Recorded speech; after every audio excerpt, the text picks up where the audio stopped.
Yes, my dear students, very good morning to all of you in your biome, academic and spiritual science classes. Dear student, with this, very good morning to all of you. एक पटाखे की आवाज आप सुन रहे हैं ना? अरे भाई क्यों नहीं सुनेंगे? आज नहीं सुनेंगे तो कब सुनेंगे? Happy wish you happy Deepavali to all of you.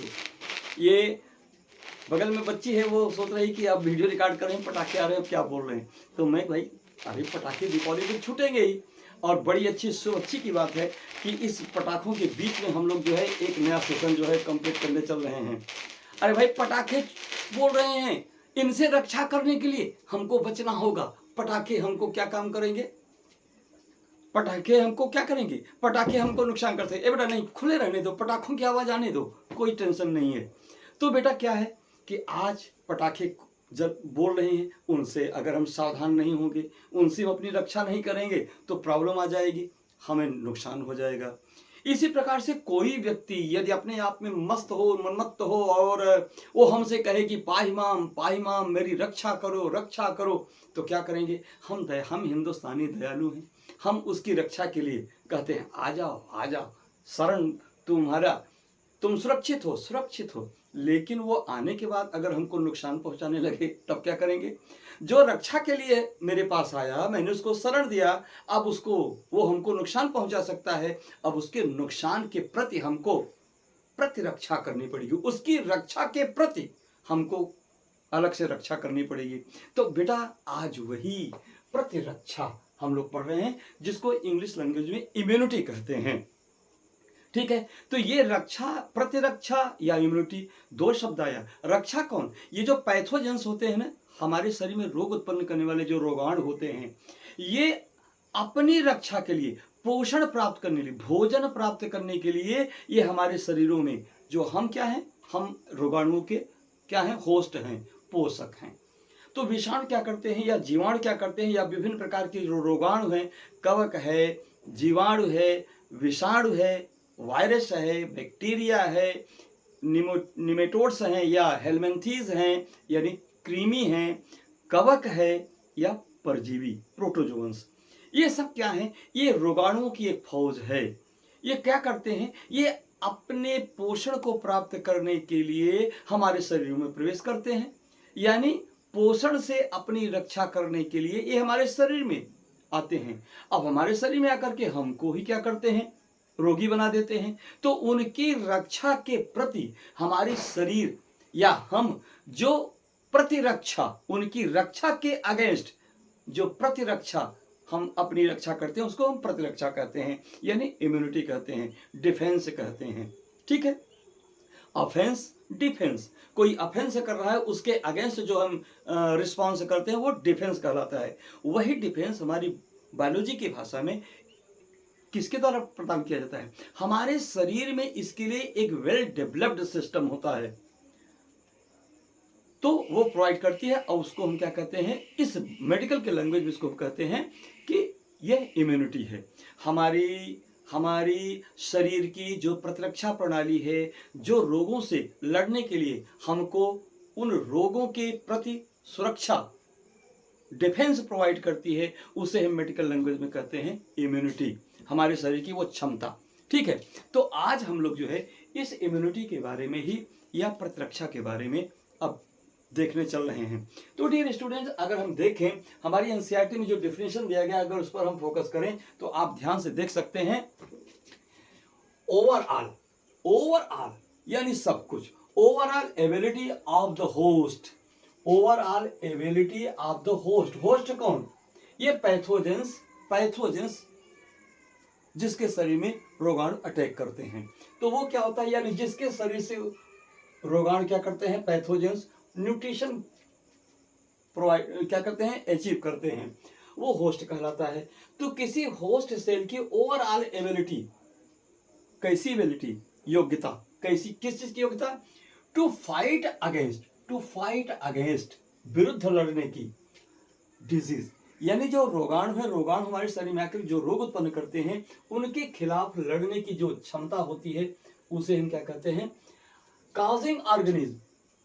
क्या होते हैं? डिजीज क्या होते हैं? डिजीज को, रोग को कारित करने वाले जो रोगाणु हैं, जिनको हम conferred by the immune system, जिसके प्रति हम जो एबिलिटी प्राप्त करते हैं, वह जो हमें इम्यून, हमारी बॉडी के इम्यून सिस्टम के द्वारा प्राप्त होती है, उसे ही हम क्या कहते हैं? इम्यूनिटी कहते हैं। यानी किसी पोषक के, यानी परपोषी या पोषक, परपोषी या पोषक, परपोषी कहिए चाहे पोषक कहिए, पोषक, पोषक, पोषक की रोग कारक जीवों से लड़ने की क्षमता जो उसे प्रतिरक्षी तंत्र के कारण मिलती है, प्रतिरक्षा या इम्यूनिटी कहलाती है। ठीक। अब ये जो इम्यूनिटी है बेटा, ये दो प्रकार की होती है। एक होती है सहज प्रतिरक्षा, जिसको हम कहते हैं इन्नेट इम्यूनिटी। दूसरी है उपार्जित प्रतिरक्षा या एक्वायर्ड इम्यूनिटी। शब्द से ही, हिंदी मीडियम के स्टूडेंट देखें, शब्द से ही क्लियर है। ऐसी इम्यूनिटी जो हमको कहां से मिलती है? The immunity gained by present at the time of birth. जब हम जन्म लेते हैं, जन्म के समय हमारे अंदर जो इन रोगों से लड़ने की क्षमता होती है, जो नॉन स्पेसिफिक होती है, नॉन स्पेसिफिक माने जो हर प्रकार के रोगाणुओं के विरुद्ध हमको प्राप्त होती है, and prevents pathogen through barriers, जो बाधा उत्पन्न करके हमारे शरीर को इन रोगों के प्रति प्रतिरक्षा प्रदान करती है, उसे हम क्या कहते हैं? इन्नेट इम्यूनिटी या सहज प्रतिरक्षा कहते हैं। ठीक है। तो यह सहज प्रतिरक्षा क्या होती है? इसमें पे आधारित नहीं होती, जन्मजात होती है। अविशिष्ट होने का मतलब जितने प्रकार के रोगाणु हैं, ये सभी प्रकार के रोगाणुओं के प्रति हमको प्राप्त होती है, और यह बाधा के द्वारा, यानी बाधा उत्पन्न करके कोई भी रोगाणु या हमारे शरीर में प्रवेश करने लगे तो उसे मारती नहीं है, बल्कि उसके खिलाफ क्या करती है? बाधा उत्पन्न करती है, बैरियर क्रिएट करती है, जिससे वह शरीर में आकर के अपना प्रभाव न दिखा पाए। तो इस प्रकार से ये इम्यूनिटी क्या होती है? हमको थ्रू बैरियर प्राप्त होती है। अब हमको ध्यान देना है कि इस बैरियर को प्रोवाइड करने वाले कितने प्रकार के बैरियर हमें प्राप्त होते हैं। ध्यान रखिएगा, ये प्रतिरक्षा हम दूसरी भाषा में कहें कि हमारी माँ द्वारा जो बचपन में, जन्म के समय ही हमको प्राप्त होती है, वो क्या कहलाती है? सहज प्रतिरक्षा या इन्नेट इम्यूनिटी कहलाती है। अब ध्यान रखिएगा, ये बैरियर क्या होते हैं? ये बैरियर चार प्रकार के होंगे। एक होता है फिजिकल या शारीरिक, शारीरिक यानी शरीर के त्वचा, स्किन, या त्वचा को बनाने में, किसी भी अंग के लेयर को बनाने में जो एपिथेलियल लेयर होती हैं, उनसे सिक्रीट होने वाला म्यूकस क्या करता है? वो हमको क्या करता है? वो बैरियर का काम करता है। उस बैरियर के अगेंस्ट जो है कोई पैथोजन इजिली हमारी बॉडी में प्रवेश नहीं कर पाते हैं, या उन अंगों में प्रवेश नहीं कर पाते हैं, जिसके कारण क्या होता है कि उनसे हमारी रक्षा हो पाती है। और ये बैरियर्स क्या है? ये फिजिकल क्या है? RT, respiratory tract, respiratory tract यानी श्वसन तंत्र की जो कोटिंग है, लाइनिंग है, परत होती है, उसमें जो एपिथेलियल कोशिकाएं होती हैं, उसके लेयर से, उस कोशिकाओं से उत्सर्जित या स्रवित किए जाने वाले म्यूकस, म्यूकस ध्यान रखिएगा, स्किन और इस एपिथेलियल लेयर के जो म्यूकस होते हैं, वो हमको बैरियर प्रोवाइड करते हैं, वो बाधा उत्पन्न करते हैं पैथोजन के लिए। तो आरटी माने रेस्पिरेटरी ट्रैक्ट, जीआईटी माने gastro intestinal tract. Gastro intestinal tract का मतलब क्या हुआ? ये जो आहार नाल तंत्र होता है, उसके आंतरिक लेयर पर जो क्या म्यूकस का कोटिंग होती है, वो म्यूकस कोटिंग क्या करती है? वो बैरियर का, बाधा का कार्य करती है, जिससे रोगाणु उसको क्रॉस करके हमारे शरीर में प्रवेश नहीं कर पाते हैं। इसके बाद क्या है? यूरोजेनाइटल ट्रैक्ट, यानी मूत्र जनन तंत्र के जो परत होती है, लेयर, वो क्या होता है? वह परत भी हमें बाधा, यानी रोगाणुओं के प्रति बाधा उत्पन्न करती है, और बाधा के द्वारा क्या होता है? हम अपने शरीर को प्रोटेक्ट कर पाते हैं। ये हो गया। अब दूसरा जो बैरियर है वो है फिजियोलॉजिकल। फिजियोलॉजिकल का मतलब जो शरीर की क्रिया कार्य में, फिजियोलॉजी में, यानी कार्यकी में जो सपोर्ट करने वाले अंग हैं, वो भी क्या करते हैं? उसमें भी कुछ पदार्थ होते हैं जो रोगाणुओं के लिए बैरियर या बाधा का कार्य करते हैं। वो क्या है? स्टमक का यसियल रोगाणुओं को मारने का काम करता है, ये यसियल बैरियर का काम करता है। माउथ में जो सलाइवा है, ये सलाइवा भी क्या करता है? पैथोजन को मारने का काम करता है, वो बाधा उत्पन्न करता है। आइज में जो टीयर्स होती हैं, आंसू, आंसू में लाइसोजाइम एंजाइम होता है टीयर्स में, वह क्या करता है, वो एंटीबायोटिक क्या करता है, वो रोगाणुओं को मारने का कार्य करता है। तो जिस प्रकार से स्टमक का यसियल, माउथ का सलाइवा और आइज का टीयर्स, ये क्या करते हैं, ये भी फिजियोलॉजिकल बैरियर के रूप में काम करते हैं हमारी बॉडी में। और सेलुलर लेवल पर भी हमारी बॉडी में अपने माँ से हमको कुछ कुछ क्या कहते हैं, सेल्स प्राप्त होते हैं, जिसको क्या कहते हैं, WBC। ये WBC क्या करते हैं, ये WBC क्या करते हैं, हमारे शरीर में जाकर के रोगाणुओं के खिलाफ बाधा बनते हैं, यानी उनसे बाधा उत्पन्न करने के द्वारा ये हमारे शरीर को रोगाणुओं से यानी पैथोजन से राहत प्रदान करते हैं। इसमें WBC है। अब WBC में क्या है, एक बहुरूपी WBC है, जिसको बोलते हैं PMNL, पॉलीमॉर्फिज्म न्यूक्लियर लिम्फोसाइट, यानी ल्यूकोसाइट्स। ल्यूकोसाइट माने सफेद रंग की कणिकाएं, जो क्या होती हैं, केंद्र की होती हैं और बहुरूपी होती हैं, यानी जब जैसी आवश्यकता पड़े उसके हिसाब से अपना रूप बदलने वाली होती हैं। वो क्या करती हैं, वो चकमा देकर के कोशिकाओं को रोकती हैं, यानी पैथोजेंस को रोकते हैं, बाधा उत्पन्न करती हैं। मोनोसाइट्स, एक केंद्रक वाले जो सेल्स होती हैं, WBC की सेल्स, मोनोसाइट्स। ये लिम्फोसाइट्स और फैगोसाइट्स, जीवाणु का भक्षण करने वाली जो WBC कोशिकाएं होती हैं। ये सब क्या होती हैं, ये सब सेलुलर लेवल, ये सब क्या करते हैं, ये सब आने वाले इन्वेडर्स जो बैक्टीरिया होते हैं, वायरस होते हैं, क्या करते हैं, या जो रोगाणु होते हैं पैथोजेंस, उनको मारने का काम करते हैं या उनके प्रति उन्हें रोग फैलाने से रोकती हैं। अर्थात इसको हम कहते हैं सेलुलर बैरियर। ठीक है, जो हमको हमारी मम्मी से यानी जन्मजात हमको प्राप्त होता है। इसके बाद है साइटोकाइन। साइटोकाइन है बेटा, ऐसा है कि जब बाय द वे इस बैरियर के बावजूद भी अगर किसी रोगाणु का अटैक हमारी सेल पे हो गया, तो कोई सेल अगर हमारी इन्फेक्टेड हो गई, तो वो इन्फेक्टेड सेल क्या होती है, वो एक प्रकार के प्रोटीन्स का सिक्रेशन करती है, जिसको क्या कहते हैं, इंटरफेरॉन कहते हैं। क्या कहते हैं, इंटरफेरॉन। ये इंटरफेरॉन जो है इन्फेक्टेड सेल के द्वारा, किसी पैथोजन से इन्फेक्टेड सेल के द्वारा इंटरफेरॉन सिक्रेट होता है। और यह इंटरफेरॉन क्या करता है, यह अन्य हेल्दी सेल्स को क्या करता है, उसी रोग के पैथोजन से के इन्फेक्शन से क्या करती है, प्रोटेक्ट करती है, सहायता प्रदान करती है। ठीक है, यानी इंटरफेरॉन पैथोजेंस को दूसरी हेल्दी सेल में इन्फेक्शन क्रिएट करने से बैरियर जनरेट करती है, बाधा उत्पन्न करती है। ठीक है, तो इस प्रकार से ये इन्नेट इम्यूनिटी हुआ। अब इन्नेट इम्यूनिटी या सहज प्रतिरक्षा के बाद अब दूसरी आती है, हमने जन्म ले लिया। जन्म लेने के बाद किसी भी पैथोजेंस, जन्म लेने के बाद जो भी सहज प्रतिरक्षा हमारे शरीर में, इन्नेट इम्यूनिटी हमारी बॉडी में है, उसको लेकर के हमने पूरे जीवन में क्या करते हैं, हमेशा हम पैथोजन से लड़ते रहते हैं। और पैथोजन से लड़ते रहते हैं, तो जब कभी किसी एक पैथोजन से हम लड़ते हैं, तो उस पैथोजन से लड़ाई में हमारी जो सहज प्रतिरक्षा है वो रिस्पॉन्स करती है, वो उसके अगेंस्ट बैरियर क्रिएट करती है। सेलुलर लेवल का बैरियर, फिजियोलॉजिकल लेवल का बैरियर, या फिजिकल लेवल का बैरियर, या साइटोकाइनिन टाइप के, इस प्रकार से बैरियर्स के द्वारा हम उन रोगों से लड़ते हैं। और उन रोगों से लड़ने में जो हमारी सेलुलर लेवल की बैरियर्स हैं, जैसे यहाँ पे हमने लिम्फोसाइट्स देखा, ये देखे ना, ये सेलुलर लेवल के ये जो लिम्फोसाइट्स है, इसमें दो प्रकार के लिम्फोसाइट होती हैं, बी लिम्फोसाइट्स और टी लिम्फोसाइट्स।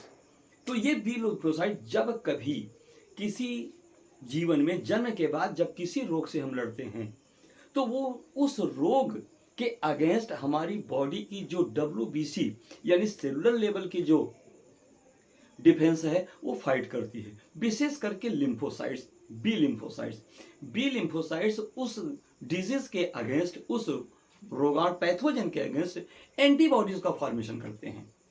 इनके अंदर जो इनका DNA होता है उसमें ट्रांसक्रिप्शन होगा, ट्रांसक्रिप्शन के बाद ट्रांसलेशन होगा, इसके बाद विशेष प्रोटीन बनता है जिसको हम एंटीबॉडी कहते हैं।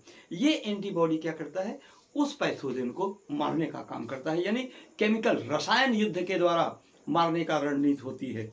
तो इस प्रकार से दो चीज होती है, पैथोजन यदि मर जाएगा तो उसका प्रभाव शरीर पर खत्म हो जाएगा, यानी रोग के सिम्टम आने बंद हो जाएंगे। लेकिन यदि पैथोजन नहीं मरा तो क्या होता है, पैथोजन नहीं मरा तो उसको ये कमजोर पड़ने लगता है, तो हम क्या करते हैं, मेडिसिन के माध्यम, टेबलेट के माध्यम से, इंजेक्शन के माध्यम से, वैक्सीन के माध्यम से हम बाहर से क्या करते हैं, प्रोटीन यानी एंटीबायोटिक प्रोटीन को दवाओं के माध्यम से लेते हैं। तब यह जो क्या करता है, वो उसको जो है मारता है, और तब जाकर के हम रोग के प्रभाव से मुक्त हो पाते हैं। कभी कभी तो ऐसा होता है कि इसके बाद भी हमारी एंटीबायोटिक दवाएं भी रोगाणु को नहीं मार पाती हैं। तो ऐसे ही रोग जैसे एड्स वगैरह हुआ, ये सब क्या होते हैं, ये लाइलाज हैं, इनके लिए कोई क्योरिंग नहीं। इसलिए यह हेपेटाइटिस बी हुआ, इसके लिए क्या होता है, कहा जाता है भाई prevention is better than cure. तो इसके लिए क्या करते हैं, हम नई रणनीति अपने। लेकिन जो पहला युद्ध होता है, first attack of the pathogen on the body, तो हमारी बॉडी क्या करती है, अपने सहज प्रतिरक्षा के बल पर उससे फाइट करती है। फाइट करने के दौरान ही उसको मारने के लिए जो एंटीबॉडी हमारी बी लिम्फोसाइट्स हमारे शरीर में बना चुकी होती हैं, वो कुछ बचा रहता है। वो जो बचा रहता है, वही बचे हुए एंटीबॉडी ही हमारे क्या होते हैं, उपार्जित या अर्जित प्रतिरक्षा को प्रोवाइड करते हैं। दोबारा जब उसी प्रकार के पैथोजन से हमारी बॉडी पे अटैक होगा, तो उनके लिए जो पहले वाले लड़ाई में बचा हुआ अस्त्र है यानी एंटीबॉडी होता है, वह क्या करता है, दोबारा उन पर तुरंत अप्लाई कर दिया जाता है और उनको मारने में सफलता प्राप्त हो जाती है। तो पहली लड़ाई में बचे हुए जो, या पहली लड़ाई में जो प्रयोग किए गए एंटीबॉडी होते हैं, वो पहली लड़ाई में काम आए, और जो बच गए या इस प्रकार की लड़ाई के लिए हमारी लिम्फोसाइट्स क्या करती हैं, बी लिम्फोसाइट्स बहुत सारे एंटीबॉडी को बना के रख देती हैं, रिजर्व कर देती हैं कि बाय द वे जब कभी यही पैथोजन फिर से अटैक करेगा तो उसके अगेंस्ट हम इस अस्त्र का प्रयोग करेंगे, उसको मारेंगे। तो यह जो एंटीबॉडी बनी, यही अर्जित या उपार्जित या कह सकते हैं कि एक्वायर्ड इम्यूनिटी हमारी बॉडी को प्रोवाइड करती है, और इस प्रकार की इम्यूनिटी क्या होती है, एक्वायर्ड इम्यूनिटी कहलाती है। ठीक है, तो डियर स्टूडेंट्स, अगर इस बेस पे हम ध्यान दें तो हम कह सकते हैं कि acquired immunity is gained by body after birth, यानी यह एक्वायर्ड इम्यूनिटी हमकी क्या होती है, जन्म के बाद प्राप्त होती है। कब प्राप्त होती है, जब फर्स्ट डिफेंस यानी जो पहला अटैक होता है, यह हमको किसी भी पैथोजन के फर्स्ट अटैक के बाद प्राप्त होती है।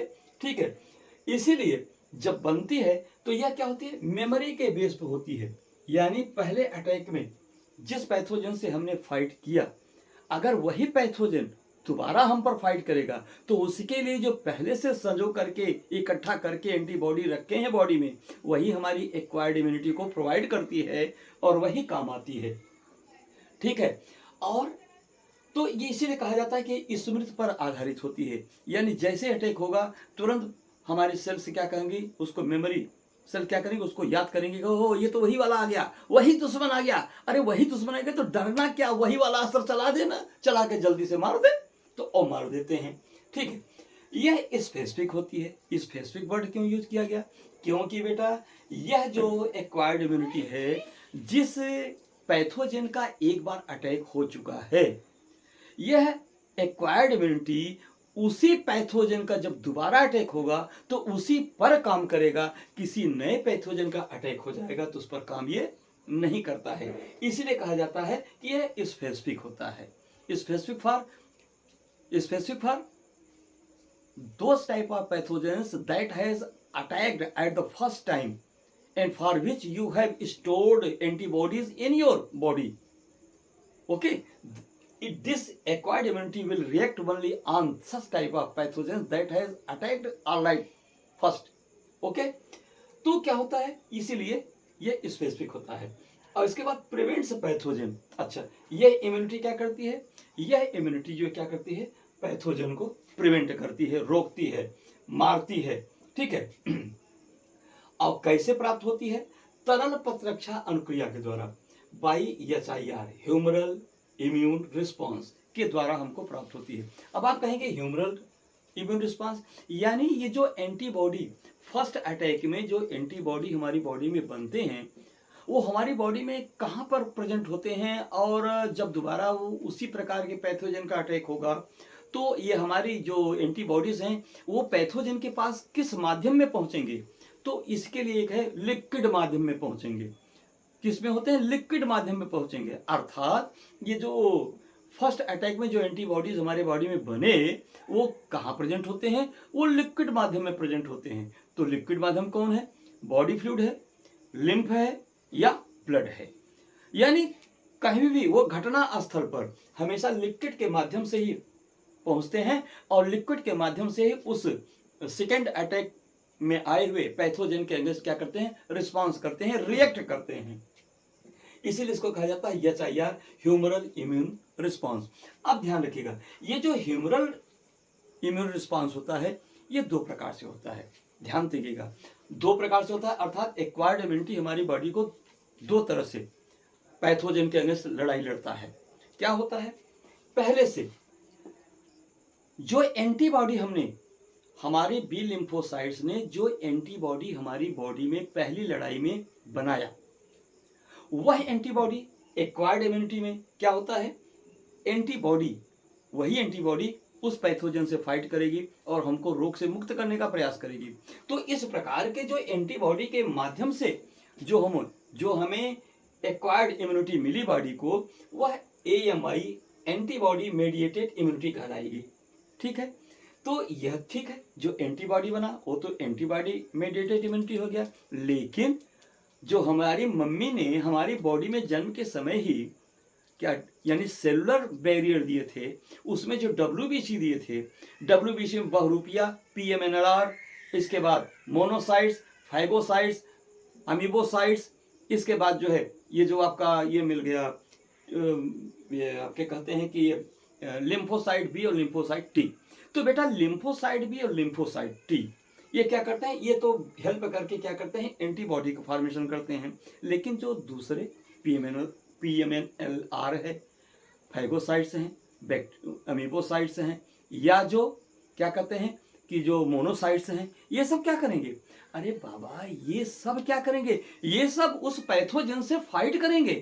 पहली फाइट में जो हमारी सेलुलर इम्यूनिटी फाइट की थी, सहज प्रतिरक्षा से प्राप्त जो सेलुलर इम्यूनिटी फर्स्ट फाइट में किसी बैक्टीरिया से लड़ी थी, उस सेल्स को ये याद है, वही तो मेमोरी को स्टोर करती हैं, उन्हीं को याद रहता है कि भैया ये वही है जो पहले आकर के लड़ाई लड़ा था, हमको रोग उत्पन्न करने का प्रयास किया था।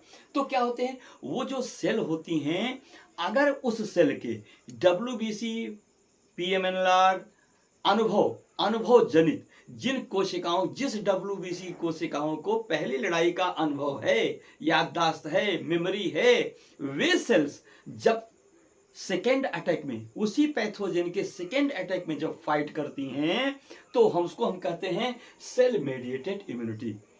यानी अनुभव वाली, जिन कोशिकाओं को याद है, जिस WBC कोशिकाओं को याद है, हाँ ये हमसे एक बार लड़ चुका है, तो वही अनुभव क्या करेगा? उसी अनुभव से क्या करेंगे? दूसरी बार वो उस पैथोजन के अगेंस्ट लड़ाई लड़ेंगे। लेकिन अगर कोई नया पैथोजन आ गया तो क्या उस पर वो भी अटैक करेंगे? ना, उस पर वो अटैक नहीं करेंगी। उसके लिए तो इनके पास कोई अनुभव ही नहीं है, अर्थात ये बिना अनुभव के हैं। अर्थात अगर जो पहला अटैक होगा, हर पहला अटैक हमको by in the mean of barrier, हमको सहज प्रतिरक्षा के द्वारा हम उसका जवाब देते हैं। लेकिन एक बार अटैक होने के बाद जो दूसरा अटैक अगर उसी पैथोजन से होगा, तो उसका जवाब हम हमेशा एक्वायर्ड इम्यूनिटी के द्वारा देते हैं। ठीक है, तो ये MI है और ये CMI है। अब जरा नेचर देखें, जो एंटीबायोटिक मेडिएटेड जो इम्यूनिटी होती है, वो क्या होती है? वो प्राइमरी रिस्पॉन्स होती है। क्या होती है? प्राइमरी रिस्पॉन्स से प्राप्त होती है, लो इंटेंसिटी की होती है, एक्टिव इम्यूनिटी होती है और फर्स्ट इन्फेक्शन में प्राप्त होती है। लेकिन जो सेल मेडिएटेड इम्यूनिटी होती है, वो क्या होती है? वो सेकेंडरी रिस्पॉन्स से हमको प्राप्त होती है, यानी फर्स्ट रिस्पॉन्स का सेकेंडरी रिस्पॉन्स प्राप्त होती है। और क्या होता है? एनामेनेस्टिक होती है, एनामेनेटिक रिस्पॉन्स इसको बोलते हैं, सेकेंड इन्फेक्शन में प्राप्त होता है, पैसिव होती है और हाई इंटेंसिटी की होती है। ठीक है, अब ध्यान रखिएगा, बोथ रिस्पॉन्सेस इन बॉडी, ये जो दोनों सेल मेडिएटेड इम्यूनिटी है, ये और ये क्या होते हैं? ये हमारी बॉडी में जो सेल मेडिएटेड इम्यूनिटी होती है, वो लिम्फोसाइट के बी लिम्फोसाइट्स के द्वारा हमारे शरीर को प्राप्त होता है, और टी लिम्फोसाइट उसमें क्या करता है, सपोर्ट करता है। तो बेटा अब नेक्स्ट पेज पर हम लोग बी लिम्फोसाइट और टी लिम्फोसाइट के उसके रिस्पांस को देखेंगे, उसके बारे में जानेंगे। ठीक है, thank you, wish you good luck. हम सेकेंड पेज का इंतजार करते हैं। Thank you. Yes my dear students, तो इस सेकेंड पेज पर हम लोग जो है क्या देख रहे हैं, इनेट इम्यूनिटी और एक्वायर्ड इम्यूनिटी में डिफरेंस देखेंगे। ठीक है, इस पेज पर हम लोग जो है इनेट इम्यूनिटी, एक्वायर्ड इम्यूनिटी में डिफरेंस देखेंगे, और थर्ड पेज पर हम लोग एक्टिव इम्यूनिटी और पैसिव इम्यूनिटी के बारे में जानेंगे, और नेक्स्ट पेज पर फिर हम लोग क्या कम देखेंगे, हम लोग एक्वायर्ड इम्यूनिटी के नेचर के बारे में जानेंगे, एंटीबॉडीज के बारे में जानेंगे। ठीक है, तो dear students one by one हम लोग इसको कवर करने के लिए आगे बढ़ रहे हैं, लेकिन ध्यान रखिएगा अभी हम लोग अपनी बॉडी में होने वाले इम्यूनिटी के बारे में पढ़ रहे हैं।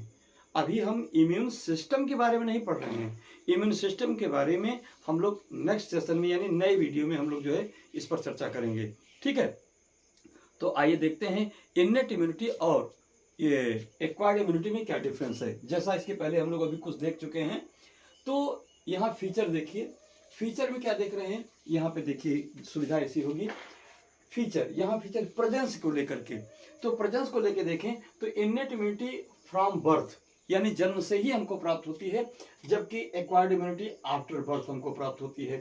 फिर स्पेशलिटी के बारे में अगर देखें, विशेषता के बारे में देखें, तो इनेट इम्यूनिटी क्या होती है, नॉन स्पेसिफिक होती है। It means it is for any pathogens, कोई भी पैथोजेंस, बैक्टीरियल हो, वायरल हो, हेलमेंथिक हो, फंगल हो या प्रोटोजोन हो, किसी भी प्रकार का पैथोजेंस, उसके लिए जो है हमको इनेट इम्यूनिटी वही होती है, उसमें कोई बदलाव नहीं होता है। जबकि जो एक्वायर्ड इम्यूनिटी होती है वो स्पेसिफिक होती है, that is it means specific means for a particular pathogens and antigens created by pathogens. ठीक है, अब इसके बाद स्पीड को अगर लेके देखें तो स्पीड क्या होती है कि जो इनेट इम्यूनिटी होती है वो इमीडिएट हमको मिलती है, इमीडिएट इंस्टेंट इम्यूनिटी प्रोवाइड होती है, जबकि एक्वायर्ड इम्यूनिटी क्या होती है, रिलेटिवली ये स्लो होती है, और इस इम्यूनिटी को पाने में लगभग दिनों, कई दिन से कई हफ्तों तक लग सकते हैं इस इम्यूनिटी को डेवलप करने में। नेक्स्ट क्या है, की कंपोनेंट्स के बारे में अगर ध्यान दें तो इनेट इम्यूनिटी क्या होती है, फिजियोलॉजिकल होती है जो स्किन के द्वारा हमको मिलती है, फिजिकल होती है जो स्किन के द्वारा मिलती है, और एंडोथीलियल इपिथीलियम के द्वारा जो सीक्रेटेड म्यूकस होते हैं उससे मिलती है, या फिजियोलॉजिकल बैरियर्स के रूप में मिलती है। फिजियोलॉजिकल बैरियर्स के रूप में क्या होते हैं, स्टमक के एसियर, माउथ का सलाइवा या आइज का टीयर्स, इसका जो पीएच होता है ये बैरियर का काम करता है अगेंस्ट पैथोजेंस। जो सेलुलर बैरियर्स हैं इसमें जो है फाइगोसाइट्स या नेचुरल किलर सेल्स या माइक्रोफेजेस इसमें पार्टिसिपेट करते हैं। जो इम्यूनोलॉजिकल बेस पर अगर, और जो यहाँ पे जो आपका जो है ये जो एक्वायर्ड इम्यूनिटी होती है ये मेमोरी सेल पर डिपेंड करती है, ये मेमोरी सेल पर डिपेंड करती है, और बी एंटी लिम्फोसाइट्स और एंटीबॉडीज के द्वारा जो है एक्वायर्ड इम्यूनिटी जो है हमको प्राप्त होती है। ध्यान रखिएगा यहाँ बी और टी लिम्फोसाइट्स के बारे में आपको बता दें, T lymphocytes created by thymus gland and B lymphocytes created by bone marrow. ठीक है, बोन मैरो से जो एंटीबॉडी बने वो जो है वो लिम्फोसाइट बने, वो लिम्फोसाइट बी कहलाता है, और थाइमस ग्लैंड से जो लिम्फोसाइट्स बनते हैं वो लिम्फोसाइट टी कहलाते हैं। आइए आगे देखते हैं। इम्यूनोलॉजिकल मेमोरीज के आधार पर अगर हम दोनों में डिफरेंस करना चाहें तो इनेट इम्यूनिटी क्या होती है, वो क्रिएट होती है। इनेट इम्यूनिटी इज क्रिएटेड, ये ऑलराइट क्या होती है, क्रिएटेड, पहले से ही वो उत्पन्न होती है, शरीर में बनी हुई होती है, जबकि जो एक्वायर्ड इम्यूनिटी होती है वो डेवलप होती है। वो इनेट इम्यूनिटी के बाद जो है जो डेवलप इम्यूनिटी होती है, जो डेवलपिंग इम्यूनिटी होती है वो एक्वायर्ड होती है। इसमें क्या होता है, ये faster, acquired immunity develops for a faster and strong response. ये किसके लिए डेवलप होती है, फास्ट, तेज और स्ट्रॉन्ग रिस्पॉन्स के लिए, to future exposure of the same pathogens, उसी पैथोजेंस के लिए फास्ट और स्ट्रॉन्ग जो इम्यूनिटी हमारी बॉडी में डेवलप करती है वह एक्वायर्ड इम्यूनिटी होती है। नेक्स्ट पॉइंट पर अगर हम चर्चा करें तो रोल को अगर देख के चर्चा करें तो जो इम्यूनिटी इम्यूनिटी होती है प्रिवेंट्स एंट्री एंड एंट्री को रोकती है and first line defence against infection means pathogens. ये इन्फेक्शन या पैथोजेंस के अगेंस्ट क्या होती है, ये फर्स्ट लाइन जो है पहले स्टेप का क्या होती है, ये डिफेंस होती है। जबकि जो एक्वायर्ड इम्यूनिटी होती है ये क्या करती है, eliminates pathogens that have broken in इनेट defence. जो पैथोजेंस इनेट डिफेंस को सहज प्रतिरक्षा को तोड़ देते हैं, बैरियर को तोड़ देते हैं, उनको एलिमिनेट करने के लिए, ऐसे पैथोजन को एलिमिनेट करने के लिए हमारी एक्वायर्ड इम्यूनिटी होती है and provides long lasting immunity. और क्या होती है, ये दीर्घकालिक होती है, लंबे समय तक यह शरीर को प्रतिरक्षा प्रदान करती रहती है। इसके बाद अगर एग्जाम्पल के बारे में देखें तो ह्यूमन का स्किन, आइज का टीयर और माउथ का सलाइवा, ये क्या करते हैं, ये इन्फेक्शन, ये पैथोजेंस की एंट्री को क्या करते हैं, बैरियर, चोक करते हैं, रोकते हैं। जबकि एक्वायर्ड इम्यूनिटी क्या होती है, ये against small pox in first infection, small pox के खिलाफ जो पहला इन्फेक्शन होता है उसके अगेंस्ट जो है, जैसे जो हमको इम्यूनिटी मिलती है कि दोबारा चेचक नहीं होगा, ठीक है, और वैक्सीनेशन के थ्रू जो है हमको प्राप्त होती है। ध्यान रखिएगा, हमारी उम्र कुछ भी हो, जैसे मान लीजिए कि इन्फ्लुएंजा के 20 टाइप के वायरस होते हैं, राइनो वायरस होते हैं। अगर एक बार जिस वायरस से हमको इन्फेक्शन हो जाएगा वो हमारे इन्नेट इम्यूनिटी से फाइट करेगा और वह इन्नेट इम्यूनिटी क्या करेगी, उस इन्फेक्शन को मेमोरी में रखेगी और उसके अगेंस्ट एंटीजेंस जनरेट करेगी, एंटीबॉडीज को जनरेट करेगी। ये अब उसी पहले प्रकार वाला अगर राइनो वायरस अगेन हमारी बॉडी में इन्फेक्ट करता है तो वहाँ पर ये जो हमारी स्टोर्ड मेमोरी है, जो एंटीबॉडीज उस वायरस के लिए बने हुए हैं, वो जाकर के क्या करेंगे, एक्वायर्ड इम्यूनिटी के रूप में उसको प्रोटेक्ट करते हैं। ठीक है, इस प्रकार से अक्सर देखा गया है कि एक प्रकार के वायरस से, राइनो वायरस से अगर एक बार हमको जुकाम हो चुका है तो उसी का इन्फेक्शन अगर दोबारा होगा तो वो उसका प्रभाव हमारे शरीर पर नहीं होता है। ठीक है, क्यों नहीं होता है, क्योंकि उसके लिए हमारी बॉडी में इम्यूनिटी पहले से एक्वायर्ड हो चुकी है, पहले इन्फेक्शन के बाद इम्यूनिटी हमारी बॉडी में एक्वायर्ड हो गई थी। इसी प्रकार से जितने वायरल डिजीज हैं, एक बार अगर उनका इन्फेक्शन हो जाए, उसके अगेंस्ट हमारी बॉडी में अगर एक्वायर्ड इम्यूनिटी जनरेट हो गई है तो दोबारा उनका इन्फेक्शन जनरली हमारी बॉडी पे देखने को नहीं मिलता है। हाँ, अब सब प्रश्न ये है कि दूसरा इन्फेक्शन उसी प्रकार के किसी दूसरी स्पीसीज का अगर इन्फेक्शन हमारी बॉडी में जब भी होगा, चाहे हम मृत्यु के नजदीक हों, उस प्रकार का इन्फेक्शन कभी नहीं हुआ, तो जब भी होगा उससे लड़ने वाली जो इम्यूनिटी हमारी पहली इम्यूनिटी होगी वो इनेट ही होगी। ठीक है, और एक बार अगर कोई रोग हो गया, दोबारा अगर उसका इन्फेक्शन होगा तो उससे फाइट करने वाली जो इम्यूनिटी होगी वो हमारी एक्वायर्ड इम्यूनिटी होती है। ठीक है, अब आइए बेटा, इतना जानने के बाद अब हम लोग नेक्स्ट पेज पर जो है वो एक्टिव इम्यूनिटी और पैसिव इम्यूनिटी के बारे में चर्चा करेंगे या देखेंगे, जो कि एक्वायर्ड इम्यूनिटी का क्या है, एक प्रकार का प्रकार है। Okay, thanks, wait and watch. Yes बेटा, तो अब इस तीसरे पेज पर हम लोग जो है, थर्ड पेज पर जो है एक्टिव पैसिव इम्यूनिटी के बारे में डिफरेंस देखेंगे। और जरा ये आपके लिए एक होमवर्क है, थोड़ा सा आप देखिए कि इस एक्टिव पैसिव इम्यूनिटी में हम बहुत सारी बातें इनेट इम्यूनिटी की बोलेंगे और बहुत सारी बातें एक्वायर्ड इम्यूनिटी की बोलेंगे। यानी इस तरह से एक्टिव पैसिव इम्यूनिटी में अगर हम इसके डिफरेंस देने से पहले अगर ये बता दें कि ये जो पैसिव इम्यूनिटी है ये एक्चुअली क्या है, ये पैसिव इम्यूनिटी हमें क्या है, ये इनेट इम्यूनिटी के ग्रेड में ला रही है, और ये जो एक्टिव इम्यूनिटी है ये एक्वायर्ड इम्यूनिटी के रेंज में हमको ला रही है। तो आइए जरा डिफरेंस देखते हैं। सोर्स के बारे में देखें कि एक्टिव इम्यूनिटी का सोर्स क्या होता है हमारी बॉडी में। तो डियर स्टूडेंट्स, एक्टिव इम्यूनिटी का सोर्स हमारी स्वयं की बॉडी होती है, यानी आवर ओन इम्यून सिस्टम, हमारे शरीर के जो इम्यून सिस्टम होते हैं वो एक्टिव इम्यूनिटी को प्रोवाइड करते हैं, यानी बात आई वही एक्वायर्ड इम्यूनिटी। ठीक है, आगे देखिए, and produces antibodies against antigens. इसमें इस इम्यूनिटी में क्या होता है कि एंटीबॉडीज का फॉर्मेशन किया जाता है हमारी बॉडी में अगेंस्ट एंटीजेंस। डियर स्टूडेंट्स, यहाँ एंटीजन पर थोड़ा सा फोकस कीजिए। एंटीजन कौन बनाता है? एंटीजन ये वायरल, जो वायरल इन्फेक्शन होता है, वायरल इन्फेक्शन क्या होते हैं, वो एंटीजेनिक होते हैं और उनके अगेंस्ट हमारी बॉडी में एंटीबॉडीज का फॉर्मेशन होता है, जो एक्वायर्ड इम्यूनिटी के रूप में हमारी बॉडी में या एक्टिव इम्यूनिटी के रूप में हमारी बॉडी में प्रेजेंट होता है। यानी हम कह सकते हैं कि इनमें एक्वायर्ड इम्यूनिटी क्या होती है, वो एक्टिव इम्यूनिटी टाइप की होती है। ठीक है, हमारी एनसीईआरटी बुक में दिया भी है कि ये एक्टिव नेचर की होती है। ऑनसेट इसका जो फंक्शन होता है, यानी इसका क्रिया रिएक्शन का टाइम जो होता है स्लो होता है। एक्टिव इम्यूनिटी क्या होती है, तो ये स्लो रिस्पॉन्स वाली होती है।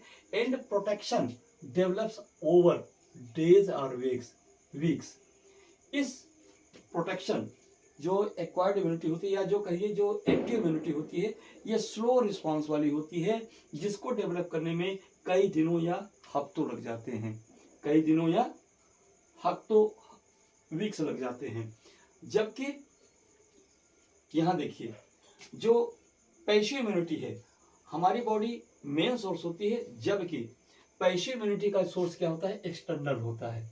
एक्सटर्नल सोर्स होता है जो हमें हमारी मदर के द्वारा या जो बाहर से इंजेक्शन या टेबलेट दिए जाते हैं उसके द्वारा हमको प्राप्त होते हैं। ठीक है, ऑनसेट के बारे में अगर देखें तो एक्टिव इम्यूनिटी क्या होती है, स्लो नेचर की होती है, स्लो रिस्पॉन्स वाली होती है, जिसको डेवलप होने में डेज या वीक्स लग जाते हैं। जबकि पैसिव इम्यूनिटी फास्ट होती है, इमीडिएट ये हमको प्राप्त होती है। ठीक है, बैरियर टाइप की जो इम्यूनिटी होती है। ड्यूरेशन की बात करें तो एक्टिव इम्यूनिटी लॉन्ग लास्टिंग होती है, या कभी कभी की तो लाइफ टाइम होती है। लंबे अवधि की ये इम्यूनिटी हमको मिलती है। ये एक्वायर्ड ही है, आप देख सकते हैं। एक्टिव इम्यूनिटी को हम एक्वायर्ड कर सकते हैं और पैसिव इम्यूनिटी को हम क्या कर सकते हैं, इननेट भी कर सकते हैं। इस कंसेप्ट को क्लियर रखिएगा। लेकिन जब अलग अलग पूछता है तो हेडिंग वही डालते हैं, एक्टिव या पैसिव का। तो एक्टिव इम्यूनिटी क्या होती है, लॉन्ग लास्टिंग होती है और कैन बी लाइफ टाइम, ये पूरे जीवन भर के लिए हमको प्राप्त हो सकती है। जबकि पैसिव इम्यूनिटी क्या होती है, टेम्पोररी होती है और यह कुछ दिन या कुछ हफ्ते तक ही हमारी बॉडी में सस्टेन बनी रहती है, रुकी रहती है, इसके बाद खत्म हो जाती है। मेमोरी की बात करें तो एक्टिव इम्यूनिटी जो है मेमोरी बेस होती है। You can say active immunity means acquired immunity क्या होती है, मेमोरी बेस होती है। इसमें क्या होता है, the immune system remembers the pathogen for a faster response in the future. भविष्य में तुरंत रिएक्ट करने के लिए क्या होते हैं, ये जो एक्टिव इम्यूनिटी हमारे शरीर में प्रेजेंट होती है, जो मेमोरी पर बेस होती है। जबकि पैसिव इम्यूनिटी ये मेमोरी पे बेस नहीं होती है। Passive immunity means innate immunity, memory पे बेस नहीं होती है। And body does not have a memory of the pathogens. उस किसी भी पैथोजन के लिए इननेट इम्यूनिटी या पैसिव इम्यूनिटी में क्या होता है, वो कोई मेमोरी नहीं होती है। एग्जाम्पल अगर देखें तो ध्यान दीजिएगा, getting sick with chicken pox, chicken pox के द्वारा बीमार होना, चिकन पॉक्स के द्वारा बीमार होना और बीमार होने के बाद फिर उसी प्रकार के चिकन पॉक्स के प्रति हमें इम्यून हो जाना, प्रतिरोधी हो जाना। यानी वही बात मैंने जो कहा कि एक बार कोई चिकन पॉक्स से अगर आप बीमार हुई किसी एक चिकन पॉक्स के वायरस से, तो उसी चिकन पॉक्स के वायरस से आप काफी समय तक, चूंकि इसका क्या होता है, ये लाइफ टाइम या लॉन्ग लास्टिंग होता है, जीवन भर फिर उस प्रकार के चिकन पॉक्स से हमको वो चेचक नहीं होगा। क्यों? क्योंकि उसके अगेंस्ट हमारी बॉडी क्या हो जाती है, इम्यून हो जाती है। ठीक है, इसी प्रकार से अगेंस्ट एनी पैथोजन, किसी पैथोजन के अगेंस्ट, चाहे वायरल हो, बैक्टीरिया हो, फंगल हो, हेलमिंथिक हो या प्रोटोजोन्स हो, तो ये जो bacterial, viral, bacterial, fungal, helminthic या प्रोटोजोन के अगेंस्ट अगर हम जब कभी बीमार होते हैं तो इनके अगेंस्ट क्या होती है, हमारी बॉडी में इम्यूनिटी जनरेट हो जाती है और वह लंबे अवधि के लिए भी हो सकती है या लाइफ टाइम के लिए भी हो सकती है। जबकि पैसिव इम्यूनिटी में यानी इननेट इम्यूनिटी में a body receiving antibodies from the it's mother through breast milk.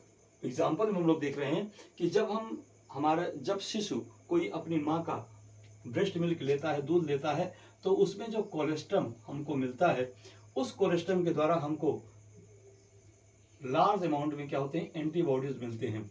और ये एंटीबॉडी हमारी बॉडी को क्या करते हैं, पैसिव इम्यूनिटी प्रोवाइड करते हैं। या receiving an antivenom injection after a snake bite, किसी सर्प के दंश के बाद, किसी सर्प के काटने के बाद जब क्या होता है, कोई डॉक्टर हमको एंटीवेनम इंजेक्शन देता है, तो इस इंजेक्शन का प्रभाव हमारी बॉडी में क्या होता है, कुछ दिन से लेकर के कुछ हफ्तों तक बना रहता है। यानी उस बीच अगर सर्पदंश पुनः हो तो संभवतः हम उसके जहर से मर नहीं पाएंगे, ठीक है, क्योंकि वो फ्यू डेज से फ्यू वीक तक होता है और ये एक प्रकार का पैसिव इम्यूनिटी है। दूसरी चीज, जितने प्रकार के वैक्सीन दिए जाते हैं, सभी वैक्सीन से क्या होते हैं, वो वैक्सीन क्या करते हैं, हमें उस रोग के प्रति, जैसे वूपिंग, उस रोग के प्रति कुछ दिन से लेकर के कुछ हफ्तों तक के क्या देते हैं, इम्यूनिटी प्रोवाइड करते हैं। जैसे वूपिंग कफ, खांसी के लिए जो दिया जाने वाला वैक्सीन, टेटनस के लिए जो दिया जाने वाला वैक्सीन, ये 6 मंथ तक अपना क्या लगता है, इम्यून पावर रखता है। वूपिंग कफ का वही कुछ दिन से कुछ हफ्ते तक का क्या रखता है, इम्यून इफेक्ट रखता है।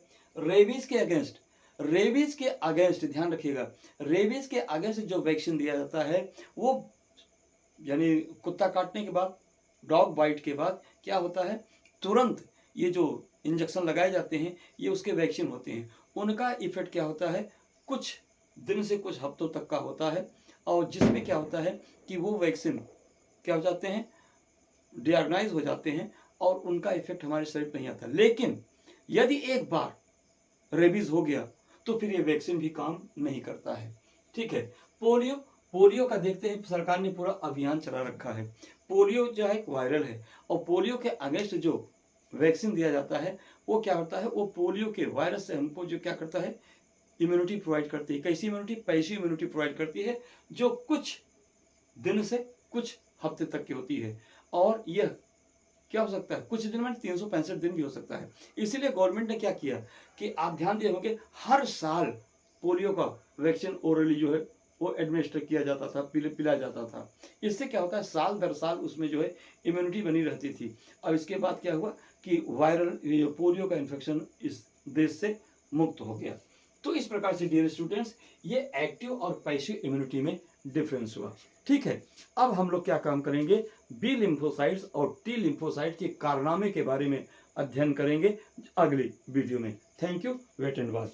Okay, yes my dear students, तो हम लोग बात कर रहे थे इस पेज पर लिम्फोसाइट बी और लिम्फोसाइट टी की करामात देखने के लिए, उनकी विशेषता, उनकी खूबियत जानने के लिए। तो इस पेज पर हम उनमें डिफरेंस भी स्थापित कर लेंगे और उनके बारे में हम नॉलेज भी जान लेंगे, उनके बारे में मोर ओवर हम लोग नॉलेज भी शेयर कर लेंगे।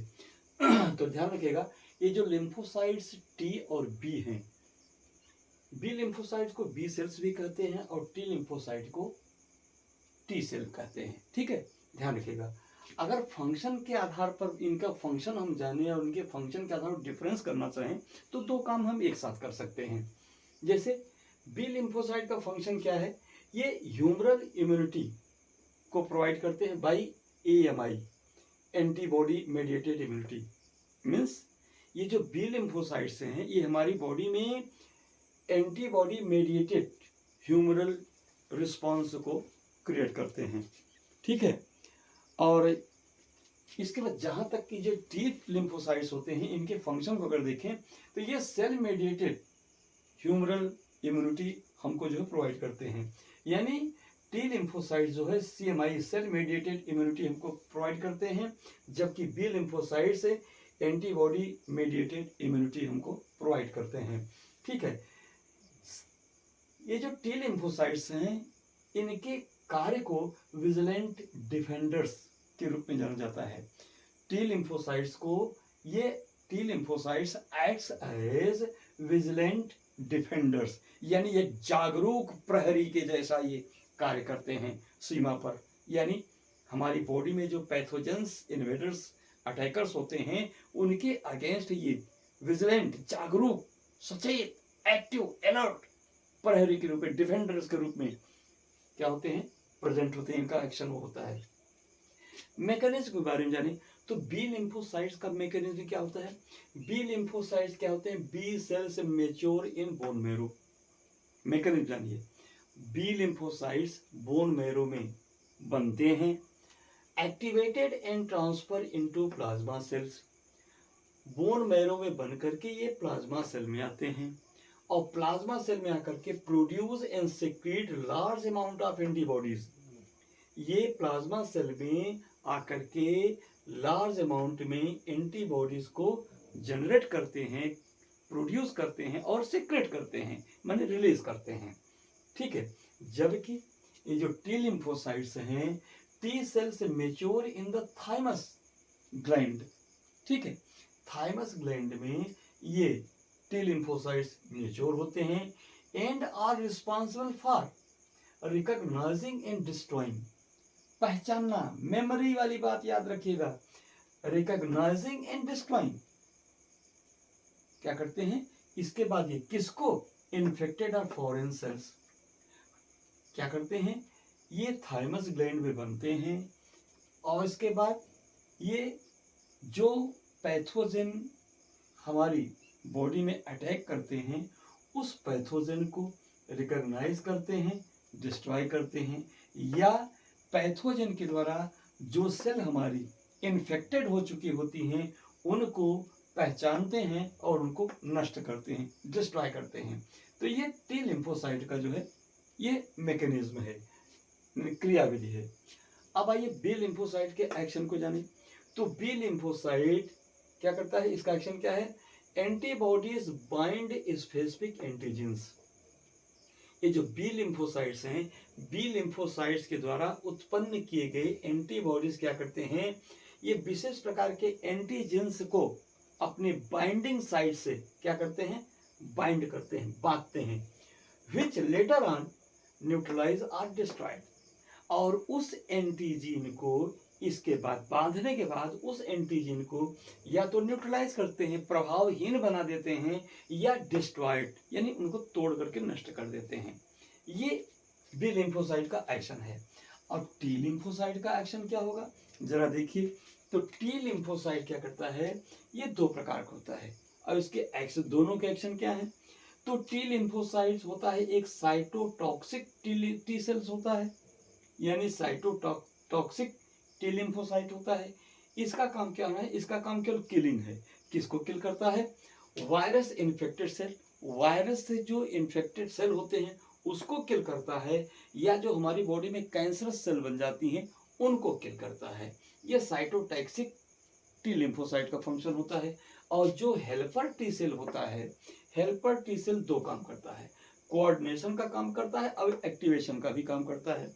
तो किसको कोऑर्डिनेट और एक्टिवेट करता है, यह इम्यून रिस्पांस को कोऑर्डिनेट करता है, तालमेल बैठाता है और एक्टिवेट करता है।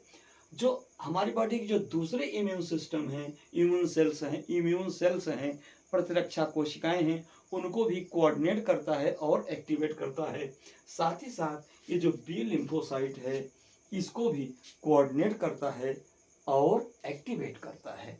तो इस प्रकार से डियर स्टूडेंट्स, ये टी लिम्फोसाइट्स, बी लिम्फोसाइट्स के function, mechanism, types and action हुए। फंक्शन, मैकेनिज्म और एक्शन हुआ और साथ साथ दोनों में डिफरेंस भी हुआ। तो डियर स्टूडेंट्स, अब इसके बाद हम लोग नेक्स्ट पेज पर एंटीबॉडीज का स्ट्रक्चर देखेंगे, एंटीबॉडीज का फंक्शन देखेंगे और एंटीबॉडीज के टाइप देखेंगे। ठीक है, तो wait and watch for next page. Thank you. Yes my dear students, last page on immunity. Okay, and later on next video we shall talk about the immune system. ठीक है, तो dear students, आइए आज दीपावली की पूर्व संध्या पर हम लोग इम्यूनिटी को कवर करते हैं। ठीक है, अब लास्ट पेज पे हमको क्या जानना है, एंटीबॉडीज, एंटीबॉडी या इम्यूनोग्लोबुलिन की स्ट्रक्चर और उसके टाइप के बारे में जानना है। तो डियर स्टूडेंट ध्यान रखिएगा, एंटीबॉडी जिसको प्रतिरक्षी भी बोलते हैं, इसका एक नाम इम्यूनोग्लोबुलिन भी है। कभी इम्यूनोग्लोबुलिन पूछ लिया जाए तो आप कंफ्यूज नहीं करेंगे, वो एंटीबॉडी के बारे में ही पूछ रहा है। और ये क्वेश्चन कई साल रिपीट किया गया है, ठीक है। तो इसका स्ट्रक्चर क्या होता है ध्यान रखिएगा। ये अगर इसका हम स्केलेटल देखें या इसका हम कार्टून देखें इम्यूनोग्लोबुलिन का, तो इस प्रकार से होता है। इसमें क्या होती है, दो लंबी हैवी चेन होती हैं। किसका? पेप्टाइड की। ये पेप्टाइड की पहली हैवी चेन, पेप्टाइड की दूसरी हैवी चेन। तो दो हैवी चेन होती हैं, इसलिए इसको H2 नाम देते हैं। H2 relates to two heavy chain. और दो लाइट चेन होती हैं, पहली लाइट चेन, दूसरी लाइट चेन। ठीक है। तो इसलिए इस एंटीबॉडी को हम H2L2 भी कहते हैं। ठीक है। तो H1 H2 और L1 L2 दो हैवी और दो लाइट पेप्टाइड चेन होती हैं। इस पेप्टाइड चेन का वह वाला एंड जिस पर अमोनिया NH3 फ्री होता है वो N एंड कहलाता है, और जिस एंड पर कार्बोक्सिलिक ग्रुप COOH फ्री होता है वो C एंड कहलाता है। तो इस पेप्टाइड का N एंड ये है, C एंड ये है। इस पेप्टाइड का N एंड वो है, C एंड ये है। ठीक है। अब यहाँ पर ये मेनी अमीनो एसिड्स आपस में लिंक करके ये एक हैवी चेन और एक लाइट चेन बनाती हैं। ठीक। और जगह जगह पर जहां जहां मिथियोनिन होता है तो वहां पे क्या होता है, मिथियोनिन में क्या होता है, सल्फर होता है। तो एक मिथियोनिन का सल्फर दूसरे मिथियोनिन के सल्फर से क्या होता है, डाइसल्फाइड बॉन्ड के द्वारा इंटरलिंक हो जाता है, जो इसको मजबूती प्रदान करता है। तो यहाँ पर संभवतः मिथियोनिन होगा, यहाँ मिथियोनिन होगा, सल्फाइड डाइसल्फाइड बॉन्ड यहाँ, दूसरा सल्फाइड डाइसल्फाइड बॉन्ड यहाँ, तीसरा डाइसल्फाइड, चौथा डाइसल्फाइड, पांचवा डाइसल्फाइड, और इसी प्रकार यहाँ पर छठा डाइसल्फाइड, सातवां डाइसल्फाइड, आठवां, नौवां, 10वां, 11, 12, 13, 14, 15, 16, यानी टोटल 16 डाइसल्फाइड बॉन्ड्स इसमें प्रेजेंट होते हैं। काउंट कीजिएगा और जहां बन रहे हैं वहां यथोचित उसको जो है मेंशन कीजिएगा। अब अगला इसमें जो मेन पॉइंट है बेटा, यही ये जो एंड आप देख रहे हैं, यही इस इम्यूनोग्लोबुलिन का ये जो एंड है, यही सबसे एक्टिव एंड होता है, यानी वेरिएबल होता है। ये एंटीबॉडी है। कोई भी एंटीजीन के साइज शेप के अकॉर्डिंग टू ये जो एंड है ये वेरिएबल होता है, ये बदलता रहता है। और बदल करके क्या करता है, ये विशेष प्रकार के एंटीजीन्स को यहाँ पर ग्रिप कैप्चर करता है और क्या करता है, डिस्ट्रॉय करता है, रिकॉग्नाइज करता है, बाइंड करता है और डिस्ट्रॉय कर देता है। ये इसका फंक्शन हुआ। अब आइए इसके टाइप के बारे में जाने। तो टाइप के बारे में जाने तो इम्यूनोग्लोबुलिन या एंटीबॉडी 5 प्रकार के होते हैं, जिसको IgA, IgM, IgG, IgE और IgD कहते हैं। ठीक है। IgA क्या है, इम्यूनोग्लोबुलिन A1 अल्फा। ठीक है। यह कहाँ मिलता है, यह हमारे माँ के दूध में, कोलेस्ट्रम में, और इससे जो दो डिजीज होती हैं वो नेफ्रोपैथी और वेस्कुलेटिस, इससे होने वाले रोग हैं। IgM मीन्स इम्यूनोग्लोबुलिन म्यू, इससे IgM सिंड्रोमिक डिजीज होते हैं। ठीक है। इसका सिंबल ये भी है। ठीक है। तीसरा है IgG, जिसको इम्यूनोग्लोबुलिन गामा भी बोलते हैं। यह IgG4 से रिलेटेड डिजीज को क्रिएट करता है। IgE इम्यूनोग्लोबुलिन एप्सिलॉन, ठीक है, यह एलर्जिक डिजीज के लिए रिस्पॉन्सिबल होता है। और IgD माने इम्यूनोग्लोबुलिन डेल्टा, ये क्या होता है, यह HIDs माने हाइपर IgD सिंड्रोमिक डिजीज के लिए, और IgD इंटरनेट गेमिंग डिसऑर्डर्स के लिए रिस्पॉन्सिबल इम्यूनोग्लोबुलिन है या एंटीबॉडी है। तो डियर स्टूडेंट्स, यहाँ पे आकर के हम लोग जो है अपने चैप्टर की जो इम्यूनिटी वाला पोर्शन है उसको हम लोग कंप्लीट करते हैं। ठीक। अब नेक्स्ट वीडियो में हम लोग इम्यून सिस्टम के बारे में, ह्यूमन इम्यून सिस्टम के बारे में बात करेंगे। तो dear students, once again wish you happy Deepavali, and now we shall meet you on next day. Thank you very much.